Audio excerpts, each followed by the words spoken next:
அடுத்து நம்ம என்ன பார்க்க போகிறோம்னா, நம்மளுக்கு இந்த வாஷர் பற்றி பார்க்க போகிறோம். இந்த வாஷர் வந்து ரொம்ப இம்பார்ட்டண்டான ஒன்று.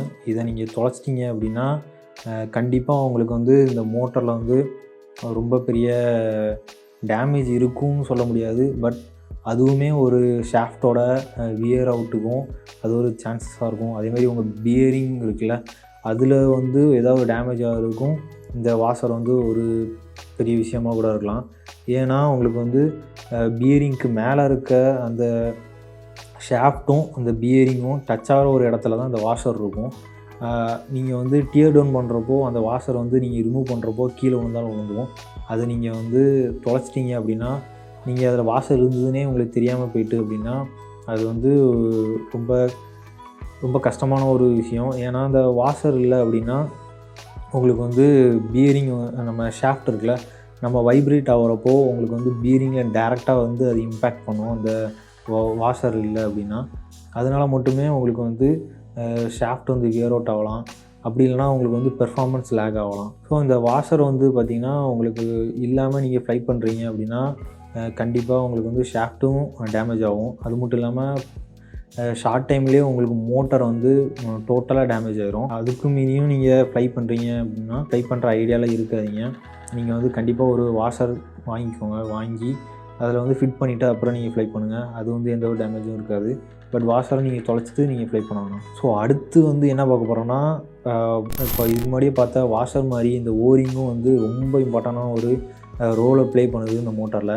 இந்த ரெண்டுமே வந்து ரொம்ப சின்னதான ஒரு காம்பனன்ட்ஸ் தான், ஆனால் இது ரொம்ப பெரிய ரோலை ப்ளே பண்ணுது. அது வந்து பார்த்திங்கன்னா எதில் இருக்குது அப்படின்னா, நம்மளுக்கு அந்த ஓரிங்ஸ் வந்து தெரியுதா உங்களுக்கு, இந்த ஷாஃப்ட்டில் வந்து சென்டரில் ஒரு பிளாக் கலரில் ஒன்று இருக்குது பார்த்தீங்களா, அதுதான் அந்த ஓரிங்ஸ். ஸோ அந்த ஓரிங் வந்து பார்த்திங்கன்னா உங்களுக்கு வந்து வைப்ரேஷன் இருக்குல்ல, அதை வந்து நிறையாவே இது வந்து இந்த ஓரிங் வந்து இந்த ஷாஃப்ட்லேருந்து இந்த மோட்டர் அந்த பியரிங் மேலேயோ இல்லைன்னா நம்மளுக்கு வந்து மோட்டார் வைப்ரேஷனையோ ரெடியூஸ் பண்ணுது அந்த ஓரிங்ஸ். அந்த ஓரிங் வந்து எப்படின்னா ஒரு சாஃப்ட் குஷன் மாதிரி ப்ளே பண்ணும். நம்மளுக்கு வந்து ஃபிசிக்கலாக ஏதாவது டேமேஜ் ஆகிறப்போ, இல்லைனா ஃபிசிக்கலாக ஒரு ஏதாவது ஒரு நம்ம ஃப்ளை பண்ணிகிட்டு இருக்கப்போ ஏதாவது ஒரு ஆப்ஜெக்டில் டக்குன்னு ஒரு டேமேஜ் ஆகிறப்போ நம்மளுக்கு வந்து அந்த ஓரிங்ஸ் வந்து இந்த ஃபிசிக்கலாக நடக்கக்கூடிய அந்த வைப்ரேஷனை அப்சர்வ் பண்ணிக்கும். அதனாலேயே உங்களுக்கு வந்து பாதி அந்த பியரிங் மேலே விழக்கூடிய லோடோ இல்லைனா உங்களுக்கு அந்த ஸ்டேட்டர் மேலே வரக்கூடிய அந்த லோடோ அது வந்து உங்களுக்கு வந்து அப்சர்வ் பண்ணி அது வந்து எந்த ஒரு டேமேஜும் இல்லாமல் அந்த ஓரிங்ஸ் வந்து உங்களுக்கு வந்து ஹெல்ப் பண்ணுது. அந்த ஓரிங் இல்லை அப்படின்னா உங்களுக்கு வந்து உங்களோட மோட்டரோட லைஃப் ஸ்பேன் வந்து கம்மியாயிரும். அது மட்டும் இல்லாமல் உங்கள் பியரிங்கோட பால்ஸும் இல்லைனா அது பியரிங்கில் இருக்கக்கூடிய டேமேஜும் அதிகமாகிட்டே இருக்கும். உங்களுக்கு வந்து அடிக்கடி ஒரு மெயின்டெனன்ஸ் ஒர்க்காகவே இருக்கும் அந்த ஓரிங் இல்லைன்னா.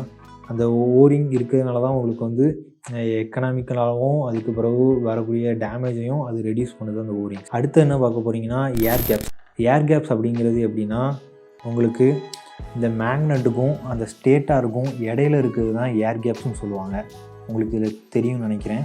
தெரியலனா உங்களுக்கு ஒரு ஃபோட்டோ அட்டாச் பண்ணுறேன். அந்த ஏர் கேப் இருக்குல்ல, அந்த ஏர் கேப் வந்து எப்படின்னா நம்மளுக்கு மோட்டரோட பெர்ஃபார்மன்ஸையும் அதில் இருக்க பவரையும் அது வந்து இண்டிகேட் பண்ணும்.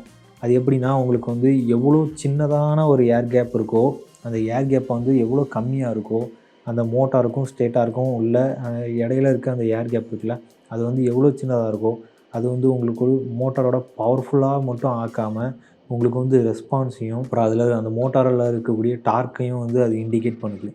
ஓகே, இந்த ஏர் கேப் வந்து ரொம்ப சின்னதாக இருக்கனால நம்மளுக்கு வந்து ஒரு ப்ராப்ளம் இருக்குது.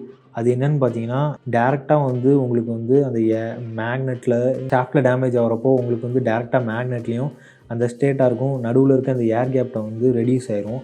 ஸோ ஓவால்ட்டி ஆயிடுச்சு அப்படின்னா உங்களுக்கு வந்து அலைன் இல்லாமல் ஸ்ட்ரெயிட்டாக அந்த ஏர் கேப் இல்லாமல் டேமேஜில் வந்து ஒரு சைடு கொஞ்சம் அதிகமாகவும் ஒரு சைடு கம்மியாகிடுச்சு அப்படின்னா உங்களுக்கு வந்து மேக்னெட் வந்து ஸ்டேட்டாரை வந்து டச் பண்ண ஆரம்பிச்சிடும்.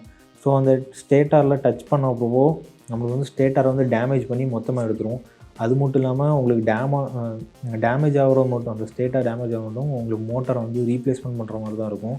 ஸோ டேமேஜ் ஆகிட்டுன்னா உங்களுக்கு இந்த பெல்லு மட்டும் தனியாக மாற்ற முடியும். அதேமாதிரி இதை மாற்றிக்கோங்க அந்த பெல்லை. அந்த டேமேஜ் அந்த ஸ்டேட்டார் வந்து டேமேஜ் ஆகிட்டுனா உங்களுக்கு வந்து மோட்டர் வந்து ஒர்க் ஆகாமல் போயிடும்.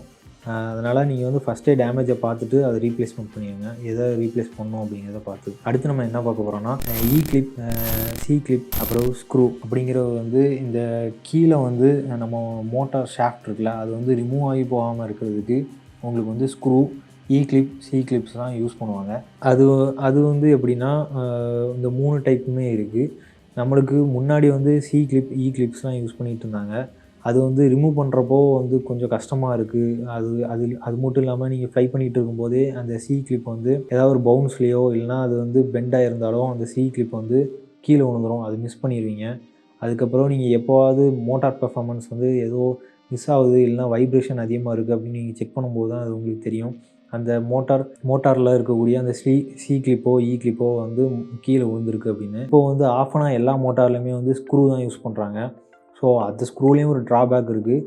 அது வந்து பெர்ஃபார்ம் பண்ணிகிட்டே இருக்கும்போது உங்களுக்கு வந்து ஓவராக டைட்டன் ஆகி உங்கள் ஷாஃப்ட்லேயே வந்து அது உட்காந்துக்கும்.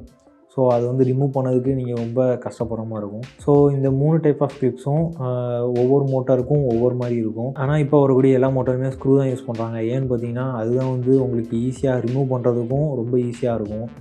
அது மட்டும் இல்லாமல் மெயின்டெனன்ஸுக்கும் அது ரொம்ப ஈஸியாக இருக்கும். ஸோ அடுத்து நம்ம என்ன பார்க்க போகிறோம்னா பாட்டம் டிசைனை பற்றி பார்க்க போகிறோம். ஸோ பாட்டம் டிசைனில் என்னெல்லாம் இருக்குதுன்னு பார்த்தீங்கன்னா க்ளோஸ் பாட்டம் இருக்குது, அப்புறம் நேக்டு பாட்டம் இருக்குது. இதில் வந்து உங்களுக்கு நேக்ட் பாட்டம் இது உங்களுக்கு நல்லாவே தெரியும், உங்களுக்கு கீழேருந்து பார்த்தாலே எல்லாமே தெரியும். ஆனால் க்ளோஸ் பாட்டம் அப்படின்னு பார்த்தீங்கன்னா உங்களுக்கு வந்து ஃபுல்லாக கவர்டாக இருக்கும். அது மட்டும் இல்லாமல் அந்த க்ளோஸ் பாட்டமில் உங்களுக்கு நிறைய ட்ராபேக்ஸ் இருக்குது. உங்களுக்கு வந்து ஏதாவது ஒரு கிராஷில் மட்டு இல்லைன்னா ஏதாவது டஸ்ட்டு வந்து உள்ளே போய் உட்காந்துக்குச்சு அப்படின்னா நீங்கள் வந்து ரிமூவ் பண்ணுறதுக்கு ரொம்ப கஷ்டப்பட்டு அதை ரிமூவ் பண்ணணும். அது மட்டும் இல்லாமல் அது க்ளீன் பண்ணுறதுக்கு ரொம்ப கஷ்டமாக இருக்கும். இந்த நேக்ட் பாட்டம் வந்து பார்த்திங்கன்னா க்ளீன் பண்ணுறது ரொம்ப ஈஸி, அது மட்டும் இல்லாமல் மெயின்டைன் பண்ணுறது ரொம்ப ஈஸி. அந்த க்ளோஸ் பாட்டமில் வந்து இன்னொரு ட்ராபேக் இருக்குது. அது என்னென்னு பார்த்தீங்கன்னா உங்களுக்கு வந்து ஸ்க்ரூ பண்ணுறப்போ உங்கள் ஃப்ரேமில் வச்சு நீங்கள் ஸ்க்ரூ பண்ணுறப்போ அதிகமான ஸ்க்ரூ பண்ணி அந்த வைண்டிங்ஸில் போய் டச் ஆகிட்டு இருந்ததுன்னா உங்களுக்கு வந்து மோட்டாரோட பெர்ஃபார்மன்ஸையும் டேமேஜ் பண்ணும். அது மட்டும் இல்லாமல் உங்களுக்கு வந்து ஃபயர் அவுட் ஆகிறதுக்கும் நிறைய சான்சஸ் இருக்கும் உங்கள் மோட்டார். அதே இது நேக்டு பாட்டமில் பார்த்திங்கன்னா உங்களுக்கு வந்து ஸ்க்ரூ வந்து எவ்வளோ தூரம் இருக்குது அப்படிங்கிறது தெரியும். உங்களுக்கு வந்து அது வந்து டச் ஆகுதா, வைண்டிங்ஸில் போய் டச் ஆகுதா இல்லையா அப்படிங்கிறதும் அது உங்களுக்கு தெரியும். க்ளோஸ் பாட்டமில் பெனிஃபிட்டும் இருக்குது. அது என்னென்னு பார்த்தீங்கன்னா ஏதாவது ஒரு டேமேஜ் ஆகுது, கிராஷ் ஆகிறப்போ உங்களுக்கு வந்து எந்த ஒரு டேமேஜும் வந்து வைண்டிங்ஸ்லேயோ இல்லைனா உங்களுக்கு வந்து எந்த ஒரு ஷாஃப்ட்லேயோ அது வந்து டேமேஜ் ஆகாமல் அது வந்து கொஞ்சம் கம்மியாக இது பண்ணும். பட் இப்போ உள்ள நேக்டு பாட்டமே பார்த்திங்கன்னா ரொம்பவே டேமேஜ் ஆனாலும் எந்த ஒரு டேமேஜும் உங்களுக்கு வந்து ஷாஃப்ட்லேயோ இல்லை வைண்டிங்ஸ்லேயோ போய் டச் ஆகிற மாதிரி இருக்காது. பட் முன்னாடி இருந்த க்ளோஸ் பாட்டமும் நல்லா தான் இருக்குது, இப்போ இருக்க நேக் பாட்டமும் நல்லா தான் இருக்குது. பட் நம்மளுக்கு வந்து இப்போது ரீசெண்டாக வரக்கூடிய எல்லா மோட்டார்ஸுமே பார்த்திங்கன்னா நேக்டு பாட்டம் தான் யூஸ் பண்ணுறாங்க. ஸோ இந்த வீடியோவில் பார்த்திங்கன்னா நம்மளுக்கு வந்து டீட்டெயிலாகவே நான் வந்து மோட்டரில் என்னென்ன இருக்குதுன்னு நான் சொல்லிட்டேன், அது எப்படி மெயின்டைன் பண்ணணும் அப்படின்னு நான் சொல்லியிருக்கேன். ஸோ நீங்கள் வந்து டியர் டவுன் பண்ணுறப்போ எந்த ஒரு வாசரோ இல்லைனா ஓரிங் பண்ணிடாதீங்க. அது மட்டும் இல்லாமல் நம்ம மிஸ் பண்ணிட்டோன்னா அதுக்கப்புறம் அதே வாசர் அதே ஓரிங்ஸ் ரொம்ப கஷ்டப்பட்டு தான் நீங்கள் வாங்குற மாதிரி இருக்கும்.